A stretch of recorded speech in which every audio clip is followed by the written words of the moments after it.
सुकुम्बासीको नाममा कतिपय हुकुमवासीले नदी किनार र सार्वजनिक जग्गामा अनियन्त्रित रूपमा घर टहरा निर्माण गर्दै उपत्यकाको सौन्दर्य र सांस्कृतिक सभ्यतामा असर पुर्याउँदै आएको विषय फेरि चर्चामा छ।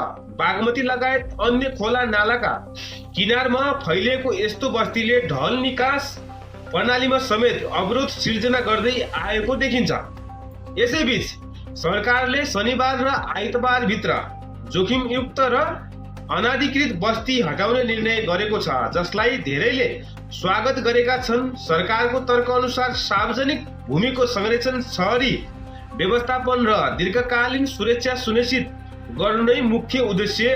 तर यो प्रक्रिया संवेदनशील भएकाले वास्तविक सुकुम्बासीको पहिचान र उनीहरूको सुरक्षित पुनर्स्थापनालाई पनि समान रूपमा सुनिश्चित गर्नुपर्ने आवश्यकता देखिएको छ। यो कदम शहरी सुधारको आवश्यकता निर्णय हो कि सामाजिक चुनौती? तपाईलाई के कस्तो लाग्छ? कमेन्ट बक्समा तपाईको कमेन्ट लेख्नुहोला।